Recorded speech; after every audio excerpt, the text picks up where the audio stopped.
ओम श्री परमात्मने नमः. अध्याय 5. श्लोक 1. अर्जुन उवाच. संन्यासं कर्मणां कृष्ण पुनर्योगं च शंससि यच्छ्रेय एतयोरेकं तन्मे ब्रूहि सुनिश्चितम्. अर्थ, अर्जुनाने श्रीकृष्णाला विचारले की हे कृष्णा, एकदा कर्मसन्यासाची तर दुसऱ्यांदा कर्मयोगाची तू प्रशंसा करतो आहेस, तर या दोन्हीपैकी जो मार्ग खात्रीपूर्वक आणि मला कल्याणकारक होईल तो तू मला एकदाच निश्चितपणे काय ते सांग. विवरण. आता अर्जुनाला प्रश्न पडलेला आहे की मी नक्की काय करू, कारण मागे एकदा ज्ञानप्राप्तीनंतर कर्मे संपतात आणि एकीकडे कर्म करायचा आग्रह. ज्ञान व कर्म यात तर परस्पर विरोध आहे असं तर मला नक्कीच वाटतंय, असं अर्जुन म्हणतोय. आणि पुढे तो काय विनंती करतोय भगवंताला ते आपण पाहूया. मागील अध्यायात संशयरहित झाल्यास ज्ञानप्राप्ती होते. ज्ञानयोग हा सर्वश्रेष्ठ योग आहे आणि याआधी कर्मयोग श्रेष्ठ आहे असेही भगवंताने अर्जुनाला सांगितलं होतं. आता अर्जुनाच्या मनामध्ये नक्की चांगलं काय, वाईट काय, काय करू काय करू नये असा संभ्रम आधीच झालेला होता. अर्जुन या दोन प्रकारचे तत्वज्ञान ऐकून आणखीच गोंधळात पडला. त्याने श्रीकृष्णाला विनंती केली की अरे बाबा, आता याच्या कल्याणाची आणि हिताची अशी एकच एक गोष्ट मला तू निश्चितपणे सांग की हे तू कर आणि ह्याच्यातनं तुझं नक्की कल्याण साधेल. इथे एक लक्षात घेतलं पाहिजे की अर्जुनाला स्वतःच्या हिताची काळजी आहे. त्याला कोणत्याही गोष्टीने आपलं अकल्याण होऊ नये, आपल्या हातून कोणतेही पापाचरण घडू नये अशी खूप इच्छा आहे. तशी त्याच्या मनात तळमळ पण आहे आणि म्हणून तो स्वहिताची गोष्ट विचारत आहे. आणि आता आपण जर विचार केला तर ह्या आधीसुद्धा यत् श्रेयस निश्चितन ब्रूहि तन्मे, जे काही चांगलं आहे ते तू मला सांग, किंवा तदेकं वद निश्चित्य येन श्रेयो हमाप्नुया, असं त्यांनी भगवंताला सांगितलं आहे. आणि स्वतःचे कल्याण पण होईल आणि कर्मयोगाचे कठीण आचरण करून युद्ध करावे लागू नये असा कुठला तरी उपाय खरं म्हणजे अर्जुनाला हवा होता. तर कर्मयोगापेक्षा कर्मसन्यास चांगला आहे असं त्याला वाटायला लागलं होतं. पण हा कृष्ण तर त्याला पुन्हा पुन्हा स्वधर्माचेच आचरण करण्यासाठी तू युद्ध कर, तू युद्ध कर, तू तयार हो, हातात शस्त्र घे असं सारखंच सांगत आहे. आता अर्जुनाला असं वाटतंय की भगवंत एकावेळी दोन परस्पर विरुद्ध गोष्टी सांगून तू त्या दोन्हीही कर असं सांगतोय का काय? म्हणजे कर्म पण कर आणि कर्मत्याग पण कर. मग आता मी नक्की काय करू असा त्याला प्रश्न पडलाय. म्हणून कल्याणाची एकच गोष्ट निश्चितपणे सांग असे त्यांनी कृष्णाला विनवले. खरे तर भगवंताने कर्म कर असा स्पष्ट आदेश अर्जुनाला दिलेला आहे. संशय नाहीसा करून युद्धाला निश्चयाने उभा राहा असे मागील अध्यायात अगदी शेवटचे श्लोकात भगवंतांनी त्याला सांगितलेले आहे. इथे आपण थांबूया. यापुढे भगवंत अर्जुनाला काय सांगतोय ते पुढच्या श्लोकातून पाहूया.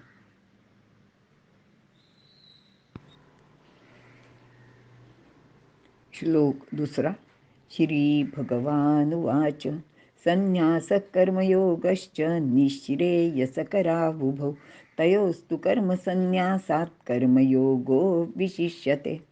अर्थ, श्री भगवान म्हणाले की कर्माचा संन्यास आणि कर्माचा योग हे दोनही मनुष्याला कल्याणप्रदच आहेत, परंतु या दोन्हीमध्ये कर्मसन्यासापेक्षा तुझ्यासाठी म्हणजे अर्जुनासाठी कर्मयोगच विशेष करून श्रेष्ठ आहे.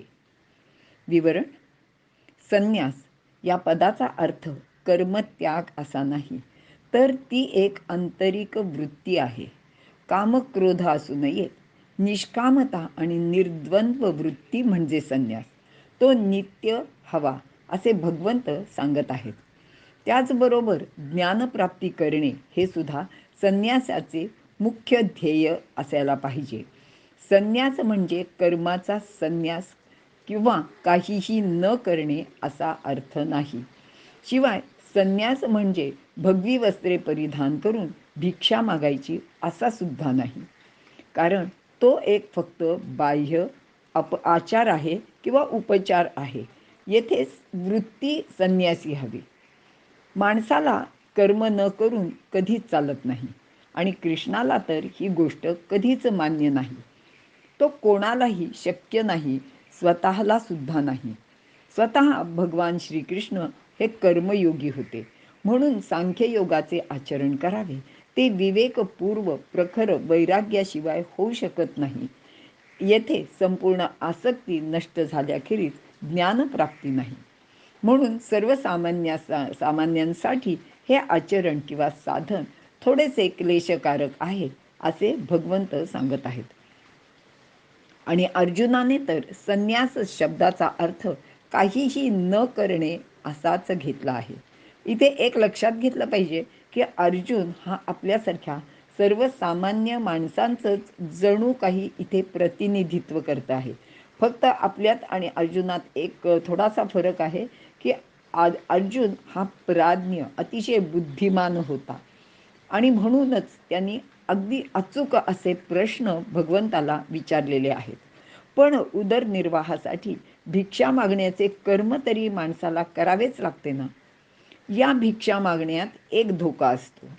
कारण भिक्षा घालणाऱ्याने ती गोष्ट म्हणजे ती भिक्षा कशा प्रकारे मिळवली आहे ते आपल्याला ठाऊक नसते. जर त्याने पापकर्म करून त्या गोष्टी मिळवल्या असतील तर त्या पापकर्मात भिक्षा घेणाराही नकळत वाटेकरी होतो. आणि म्हणूनच समर्थांनी देवाकडे मागणं मागितलेलं आहे की पावन भिक्षा दे रे राम. कर्मफलाच्या गोष्टी वाटतात तेवढ्या सोप्या नाहीत. शिवाय अर्जुन तर क्षत्रिय आहे, युद्ध करणे त्याचा स्वधर्म आहे. शास्त्रानुसार ते उचित कर्मसुद्धा आहे. म्हणून संन्यासाचा मार्ग त्याचेसाठी कधीच श्रेयस नाही. कर्मयोगश्च मनुष्याला कर्माची आसक्ती असतेच, पण कर्म करताना ते कर्म आपण कोणत्या भावनेने कोणत्या आसक्तीने करतो यालाही महत्त्व असते. कर्मयोगाचे आचरण म्हणजे उचित आणि विहित स्वधर्माचे आचरण आणि त्या कर्माचे फलाची आसक्ती मनात न धरता केलेले कर्तव्य कर्म. यामध्ये निष्कामतेबरोबरच लोकहिताचा पण महत्त्वाचा विचार आहे आणि अशाच कर्माला खूप महत्त्व सुद्धा आहे. निश्रेयस करावो भो. आता सांख्ययोग किंवा कर्मयोग यातील जास्त श्रेयस साधन कोणते असा अर्जुनाचा प्रश्न आहे. तर हे दोन्ही मार्ग श्रेयस कल्याणकारीच आहेत. पण वर सांगितल्याप्रमाणे सांख्ययोग म्हणजे ज्ञानयोगाची साधना फार अवघड आहे. ज्ञानी ब्रह्मपदाला लवकर प्राप्त करतो हे तर खरेच आहे, पण हा विहंगम मार्ग आहे. तो सगळ्यांना साध्य होणे अवघडच आहे. विहंगम मार्ग म्हणजे पक्षी ज्याप्रमाणे एका क्षणात झाडावरील फळाशी जातो, तसे हा ज्ञानी चटकन ब्रह्मरूप होतो. मात्र सामान्य माणसासाठी पिपिलिका मार्गच योग्य आहे. म्हणजे ज्ञानदेवांनी सांगितल्याप्रमाणे तो हळूहळू ढाळे ढाळे केउतेनी एके वेळे त्या मार्गाचे नि बळे निश्चित ठाके. तर त्या ठिकाणी तो निश्चित पोचतो. फक्त त्याला ती मार्गक्रमणा अत्यंत सावधपणे आणि अत्यंत हळूहळू करावी लागते. कर्ममार्गाने किंवा भक्तिमार्गाने तो ज्ञानप्राप्ती करून घेऊन ब्रह्मपदापर्यंत पोचतोच. प्रत्येकाने आपल्या कुवतीनुसार आपल्या मार्गाची निवड करावी. जसे विशिष्ट गावाला जाण्यासाठी विमान, रेल्वे, बस असा कोणताही मार्ग निवडला तरी मुक्कामाचे ठिकाणी आपण नक्कीच जातो. कर्मयोग विशिष्यते. सांख्ययोगाचे आचरण करताना कर्मयोगाची गरज असते. कारण कर्मयोगी हा नित्य संन्यासी असावा. तो सुखपूर्वक संसार बंधनातून हळूहळू पण निश्चितपणे मुक्त होत असतो. योगाशिवाय सांख्ययोगाचे साधन होणे कठीण असते. कर्मयोगी ब्रह्माला प्राप्त करतोच, म्हणून कर्मयोगाचे आचरण करताना सांख्ययोगाची गरज नसते. म्हणूनच कर्मयोग श्रेष्ठ आहे असे भगवंत सांगत आहेत. कर्मयोगी लोकसंग्रहाचे कार्य निस्वार्थ भावनेने लोकमर्यादा सुरक्षित ठेवण्यासाठी, लोकांना वाईट मार्गातून सन्मार्गाला लावण्यासाठी, म्हणजेच दुसऱ्याच्या हितासाठी कर्मे करत असतो. म्हणजेच यथार्थ कर्म करतो. कर्मयोगाचे साधन कोणत्याही परिस्थितीत, कोणत्याही ठिकाणी आणि कोणत्याही व्यक्तीकडून केले जाऊ शकते. यासाठी त्याला वर्णाश्रमाचे पण बंधन नाही. पण कर्मसन्यास खूपच कठीण आहे, कारण त्यासाठी तत्त्वज्ञ महापुरुष हवा. तो मिळाला तरी तेथे श्रद्धा हवी, आणि या सर्व गोष्टी सहजच शक्य नसतात. सांख्ययोगाचे साधन विशिष्ट परिस्थितीतच प्राप्त होते. प्राप्त वेळेचा, परिस्थितीचा, साधनांचा सदुपयोग करणे म्हणजेच कर्मयोग, आणि तो सर्वथैव कल्याणकारीच आहे असे भगवंताचे मत आहे. इथे आपण थांबूया. श्लोक 3. ज्ञेयस्स नित्यसन्न्यासी यो न द्वेष्टी न कांक्षति निर्द्वंद्वो हि महाबाहो सुखम बंधात प्रमुच्यते. अर्थ: जो मनुष्य कोणाचा द्वेष करीत नाही व कशाच्या प्राप्तीचीही इच्छा करीत नाही, त्याला नित्य संन्यासी असे म्हणणे योग्य आहे. जो द्वंद्वापासून दूर राहतो तो सुखाने बंधनातून मुक्त होतो. विवरण: मागील श्लोकात कर्मयोग हा कल्याणकारी आहे, त्याचे आचरण अर्जुनाने करावे असे भगवंतांनी सांगितले आहे. आता या श्लोकात नित्य संन्यासी कोण ते भगवंत सांगत आहेत. या श्लोकात अर्जुनाला भगवंत महाबाहो असे म्हणत आहेत. आता महाबाहोचा अर्थ असा आहे की ज्याचे हात विशाल बलवान असून जो शूरवीर आहे. दुसरा एक अर्थ असा आहे की ज्याचे मित्र किंवा भाऊ थोर पुरुष आहेत. अर्जुनाचा मित्र स्वतः भगवान श्रीकृष्ण आहेत, आणि बंधू म्हणजे अजातशत्रू धर्मराज ते थोर धर्मज्ञ आहेत. दुसरा भाऊ भीम हा महापराक्रमी आहे. या दोन्ही अर्थाने अर्जुनाचे महाबाहो हे नाव अगदी सार्थच आहे. याशिवाय कर्मयोगाचे आचरण करून सर्वांची सेवा करण्याचे सामर्थ्य त्याचे हातात आहे, आणि तो अगदी सहजतेने कर्मयोगाचे आचरण करू शकतो असे भगवंताचे म्हणणे आहे. यो न द्वेष्टी न कांक्षती, जो कोणाचा द्वेष करीत नाही, कोणाचे शत्रुत्व सुद्धा करीत नाही. न कांक्षती, जो कशाची इच्छा करीत नाही, जो कोणत्याही भोगाची वासना बाळगत नाही, जो उपभोग्य विषयांसंबंधी अनासक्त निरीच्छ असा आहे. निर्द्वंद्व, जो सुख दुःख हानी लाभ रागद्वेष शत्रू मित्र उच्च नीच इत्यादी द्वंद्वापासून दूर असतो. परस्पर विरोधी वृत्तींना अगर वस्तूंना द्वंद्व असे म्हणतात. सामान्य माणसाचा स्वभाव एका गोष्टीकडे झुकलेला असतो, म्हणजे भोगात रममाण होतो किंवा वैराग्य धारण करून सर्वस्वाचा त्याग करतो.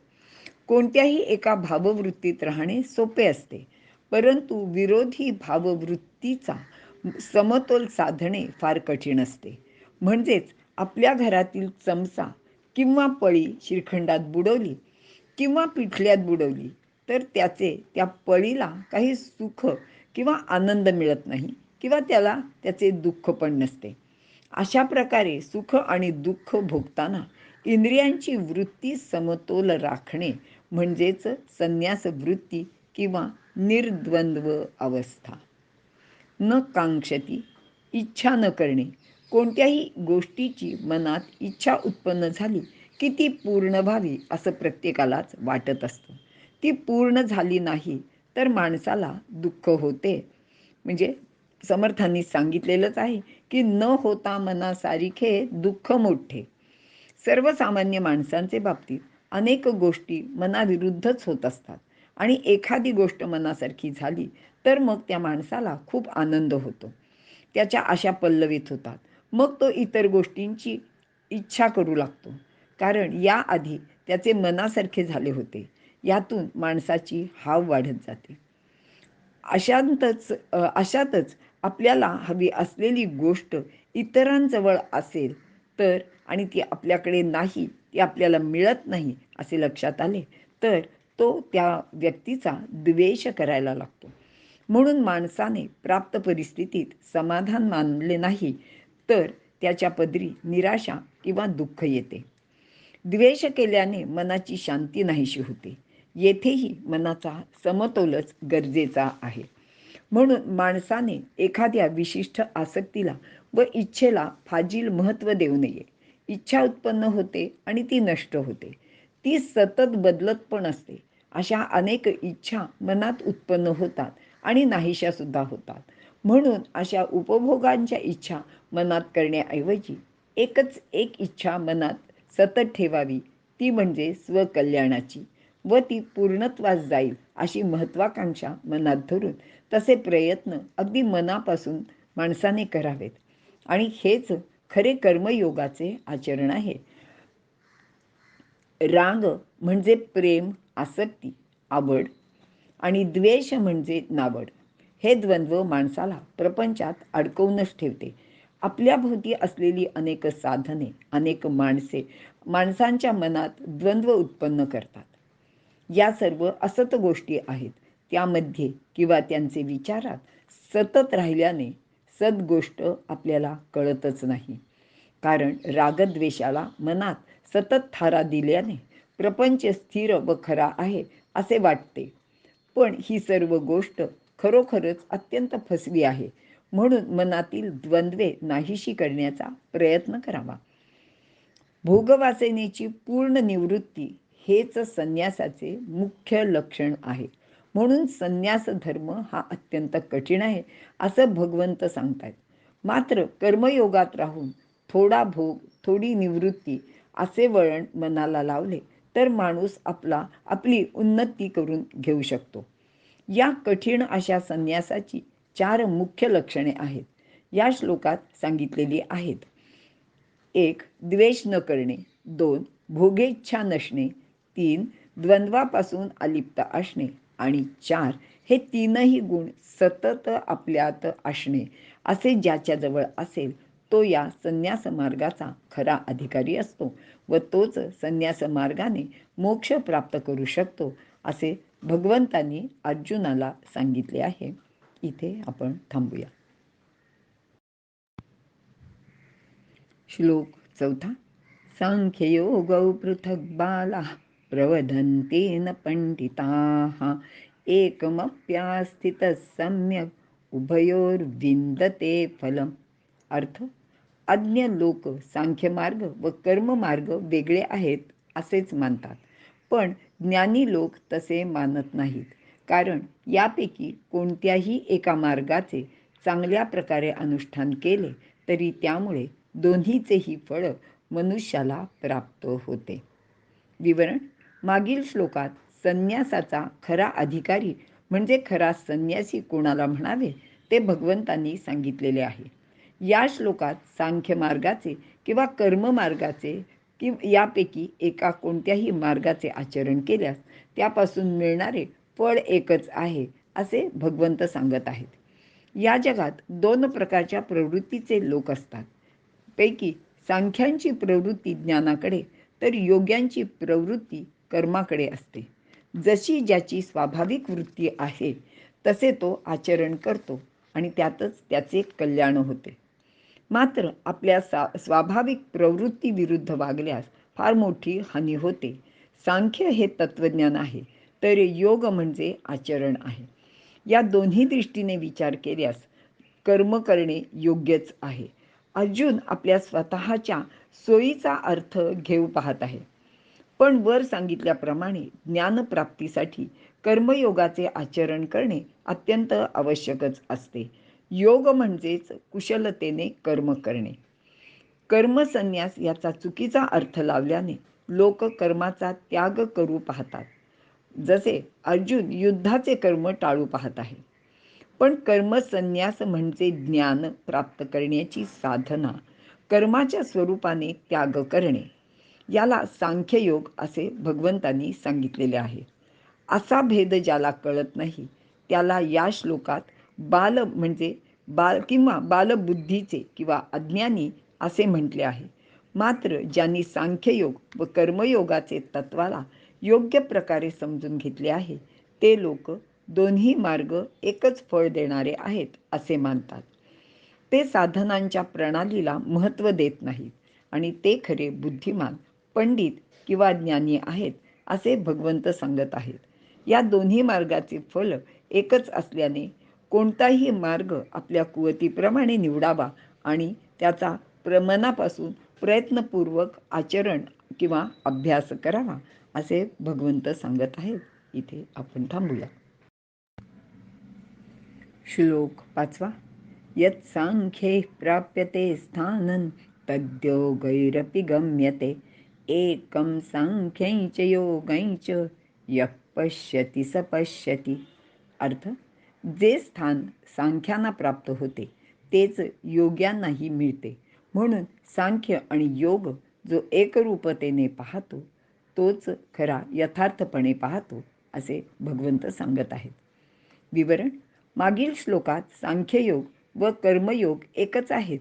मात्र जे ते वेगळे आहेत असे समजतात त्यांना बालबुद्धीचे म्हणजेच अज्ञानी असे भगवंतांनी म्हटले आहे. मात्र ज्ञानी लोक हा फरक करत नाहीत असे सुद्धा सांगितले आहे. तर या श्लोकात फळाच्या दृष्टीने दोन्ही योग एकच आहेत असे जो जाणतो तोच खरा ज्ञानी आहे असे भगवंतांनी सांगितले आहे. दुसऱ्या अध्यायात भगवंताने सांख्ययोगाचे महत्त्व सांगितले व या मार्गाने जाणाऱ्याला अमृत तत्व प्राप्त होते म्हणजेच ब्रह्म प्राप्त होते असे प्रतिपादन केलेले आहे. तर तिसऱ्या अध्यायात कर्मयोगाचे महत्त्व सांगून त्याचे आचरण करणारा कर्मयोगी परमपद म्हणजेच ब्रह्मपद प्राप्त करतो असे सांगितले. म्हणजेच दोन्ही योगाने ब्रह्मपदच मिळते.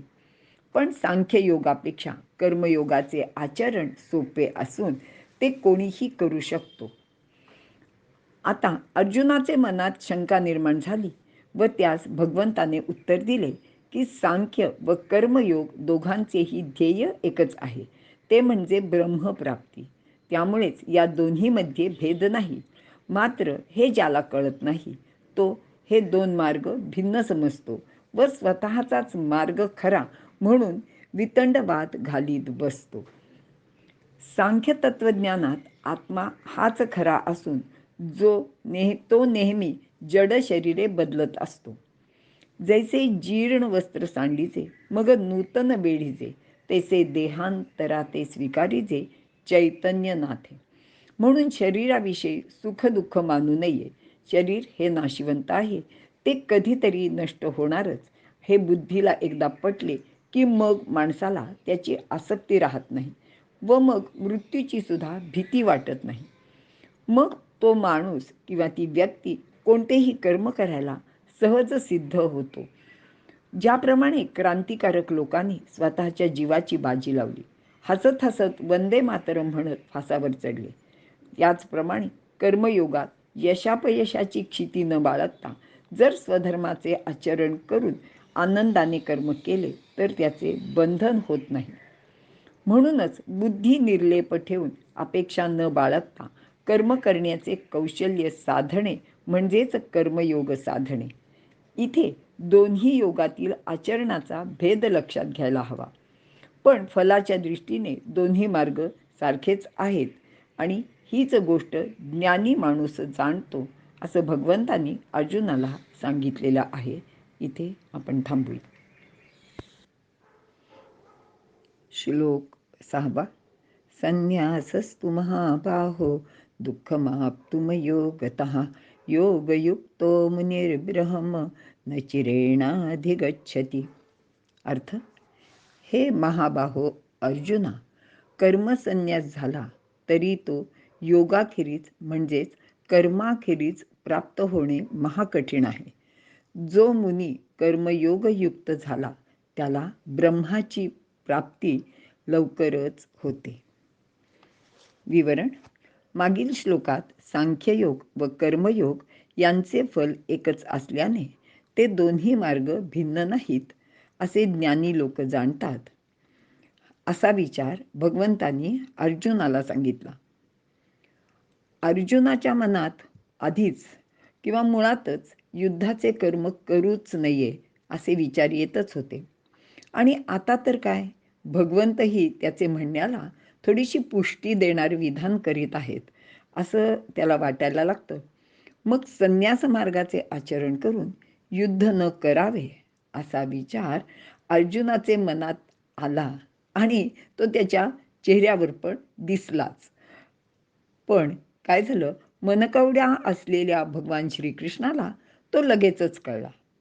म्हणून तो अर्जुनाला म्हणाले की ज्ञानयोग म्हणजे संन्यास व कर्मयोगाचे फल एकच असले तरी एक गोष्ट खूप महत्त्वाची आहे, आणि ती म्हणजे कर्मयोगाचे आचरण न करता एकदमच संन्यास मार्गाचे आचरण करणे साधकाला दुःखप्रद होते. मात्र संन्यास न घेता केवळ नुसत्या कर्मयोगाचे आचरण केले तर साधकाला दुःख भोगावे लागत नाही. कौशल्याने कर्म करण्याचे ज्ञान म्हणजेच योग. योग कर्मसु कौशलम. मात्र ज्याला हा योग साधत नाही त्याने नुसता संन्यास घेऊन काहीच उपयोग नसतो. कारण योग न करताच जर संन्यास घेतला, म्हणजे कर्म न करताच जर संन्यास घेतला तर दुःख प्राप्त होईल. कर्मयोग म्हणजे निष्काम कर्मयोग, योग साधन, पुरुषार्थ योग. आपल्याकडे 4 पुरुषार्थ सांगितले आहेत: धर्म, अर्थ, काम आणि मोक्ष. आता ह्यातील धर्म म्हणजे आपण काय कशाचे आचरण करायचे ह्याचा अर्थ इथे सांगितलेला आहे. तर धर्म म्हणजे ब्रह्मचर्याचे पालन करीत जो प्रापंचिक आणि पारमार्थिक ज्ञान मिळवतो. या अध्ययनाचे काळात म्हणजे ब्रह्मचर्याचे काळात गुरुकुलामध्ये उपजीविका करण्यासाठी एखादी विशिष्ट विद्या विद्यार्थ्याचे आवडीनुसार व पात्रतेनुसार शिकवली जात होती. त्याचबरोबर त्यांना वेदांचा व शास्त्रांचा अभ्यास करावा लागे. सिद्ध पुरुषांचे चरित्र ऐकणे, शूरवीरांची प्रतापगाथा, राष्ट्रभक्ती, सामाजिक भान असा सर्वंकष अभ्यास या सर्व विद्यार्थी दशेत म्हणजेच ब्रह्मचर्याचे काळात केला जाई व अभ्यासक्रम पूर्तीनंतरच विद्यार्थी आपल्या गुरुच्या आज्ञेने गृहस्थाश्रमाचा स्वीकार करीत असे. या काळात त्याने प्रपंचासाठी अर्थार्जन करायचे असते. म्हणजे धर्मानंतर अर्थ हा महत्त्वाचा मुद्दा इथे आहे. त्यातच सहधर्मचारिणी बरोबर म्हणजेच विवाह करून गृहस्थाश्रम व वंशवृद्धी या गोष्टी तो करीत असे. गृहस्थाश्रमात एकमेकांसाठी त्याग करण्याची वृत्ती आपोआपच वृद्धिंगत होत जाते आणि याचा अनुभव आपण सर्वजणच नेहमी घेत असतो. कसे ते पाहूया की प्रथम पती पत्नी एकमेकांसाठी अशा प्रकारचा त्याग करत असतात किंवा एकमेकांचे मन जाणे, एकमेकांसाठी काही गोष्टी करणे. त्यानंतर आपल्या मुलाबाळांसाठी त्याग करावा लागतो. यातूनच स्वतःचे सुखापेक्षा इतरांचे हित व सुख पाहण्याची व तसेच आचरण करण्याची माणसाला सवय लागते. त्यागाचा हा धडा किंवा ही शिकवण गृहस्थाश्रमामध्ये आपल्याला आपोआपच मिळत जाते आणि इतरांसाठी काहीतरी केल्याचे सुख माणसाला चांगले वाटू लागते. हाच विचार विशाल केला तर मग कुटुंबानंतर समाज, राष्ट्र, विश्व असा विस्तारत तो नेला जातो. याप्रमाणे कर्ममार्गात संन्यासाचा धडा माणसाला आपोआपच मिळतो. म्हणून कर्मयोगात साधक सकाम कर्मातूनच निष्काम कर्म करण्यास प्रवृत्त होतो. म्हणजेच वर्णाश्रम धर्माचे पालन करणारे लोक वैयक्तिक, सामाजिक, धार्मिक, नैतिक व राष्ट्रीय इत्यादी सर्व प्रकारच्या उन्नतीत सहभागी झालेले दिसतात. प्रापंचिक हा पारमार्थिक होत जातो. आता यामध्ये एक गोष्ट लक्षात ठेवली पाहिजे, ती म्हणजे गृहस्थाश्रमात नैतिक मार्गाने भोग घेतले जातात. नैसर्गिक वासनांच्या तृप्तीमुळे हळूहळू त्यांचा क्षय होत जातो. मग भोगासाठी मन व इंद्रिये वाममार्गाचा सहसा स्वीकार करत नाहीत. त्यांना आपोआपच संयमाची सवय लागते. चित्ताचे समत्व साधते. कर्माची कुशलता आधीच प्राप्त झालेली असते. या दोन्हीमुळे कर्माला नकार तर नसतोच. मन संन्यस्त वृत्तीसुद्धा स्वीकारत जाते आणि त्यामध्ये अगदी सहजता येते. मग सुखदुःखाचे द्वंद्वच उरत नाही. आता अजून एक विचार इथे सांगितलेला आहे की काही पुण्यात्मे पूर्वजन्मात केलेल्या सत्कर्माने जन्मतःच सिद्ध असतात. ते कर्मयोगाचे शिवायच संन्यास घेऊन मोक्ष मिळवू शकतात. यामध्ये आद्य शंकराचार्यांचे उदाहरण आपल्याला माहिती आहे की अगदी लहान वयातच त्यांनी संन्यास घेण्यासाठी आईकडे हट्टही धरला आणि त्याप्रमाणे त्यांनी संपूर्ण अगदी वयाच्या 8व्या वर्षी संन्यास घेतलेला आहे. तर बालपणीच समर्थांना विश्वाची चिंता लागली होती आणि ज्ञानदेवांसारखे बालपणीचं सर्वज्ञता लाभलेले योगी सुद्धा होते. पण ही अशी उदाहरणे अगदी लाखो करोडोमध्ये आणि अनेक वर्षांचे कालावधीनंतर एखादेच असू शकते. मुनी म्हणजे वीतराग भयक्रोध स्थितधीर मुनिरुच्यते अशी व्याख्या गीतेत केलेली आहे. मुनी म्हणजे चिंतनाने ज्याचे जीवनावर परिणाम झाला आहे, म्हणजेच जो दुःखाने उद्वेग पावत नाही, त्याला वैयक्तिक किंवा शारीरिक सुखाची इच्छा राहिलेली नसते. भय क्रोध दोन्ही नाहीसे झालेले असतात. राग म्हणजे भावभावना, आवड इत्यादी नसल्याने आसक्तीसुद्धा नसते. मुनी म्हणजे मौन धारण केलेला असाही एक अर्थ आहे. म्हणजेच परमार्थाव्यतिरिक्त आणि आवश्यक तेवढेच तो बोलतो. इतर विषयांबाबत मौन धारण केलेला तो मुनी. ज्यांना मनाचा, वाणीचा, उदराचा म्हणजे भुकेचा, तहानेचा वेग स्वाधीन ठेवता येतो तो मुनी. अशी ही मुनीची व्याख्या भगवंताने केलेली आहे. आपण व्यवहारात ऋषी मुनी असा एक शब्दप्रयोग नेहमीच करत असतो. दोन्ही शब्द एकच आहेत किंवा त्याचा अर्थ एकच आहे असे समजून त्याचा आपण उपयोगही करत असतो. पण यात मूलतः फरक आहे. कसा तो पाहूया. आपण मुनीची व्याख्या बघितली आहे. आता ऋषी म्हणजे काय ते बघूया. तर ऋषी म्हणजे जे ज्ञान प्राप्त करतात व मनोकामना पूर्तीसाठी तपाचे सुद्धा आचरण करतात. त्यांना अनेक प्रकारच्या सिद्धी प्राप्त असतात. त्यांना वैयक्तिक सुखाची सुद्धा अभिलाषा असते. शिवाय त्यांनी क्रोधावर विजय मिळवलेला असतोच असे सुद्धा नाही. त्यांना मान अपमान सहन करता येत नाहीत. तपोबलाने सिद्ध झालेले अनेक गृहस्थाश्रमी ऋषी आपल्याला शाप देताना दिसतात. अशा अनेक गोष्टी आपण पुराणात वाचलेल्या ऐकलेल्या आहेत. पण मुनी मात्र स्वसुखाची अभिलाषा धरून त्यात रमत नाही. तो दुसऱ्याचे हिताची सततच इच्छा करतो. तसेच कर्मसुद्धा करतो. त्याचे ठिकाणी आसक्तीचा पूर्ण अभाव असतो. तो इतर कोणत्याही साधनाशिवाय परमात्म प्राप्ती करून घेतो. असा हा कर्मयोग शास्त्रसंमत आचरण करून साधता येतो. प्रत्येक मनुष्य याचा अधिकारी आहे. कोणीही अगदी सामान्यातला सामान्य माणूस याचे आचरण करून स्वतःला उन्नत करून घेऊ शकतो. हे याचे महत्त्वाचे वैशिष्ट्य आहे. इथे आपण थांबूया. श्लोक 7. योगयुक्तो विशुद्धात्मा विजितात्मा जितेंद्रियः सर्वभूतात्मभूतात्मा कुर्वन्नपि न लिप्यते. अर्थ, जो योगाचे आचरण करतो, ज्याचे अंतःकरण शुद्ध आहे, त्याने स्वतःवर ताबा मिळवून स्वतःला जिंकले आहे. म्हणजे इंद्रिय व मन यांना ताब्यात ठेवून त्यांना जिंकलेले आहे आणि ज्याचा आत्मा सर्व भूतांचा आत्मा झालेला आहे तो सर्व कर्म करूनही अलिप्तच असतो, असे भगवंत सांगत आहेत.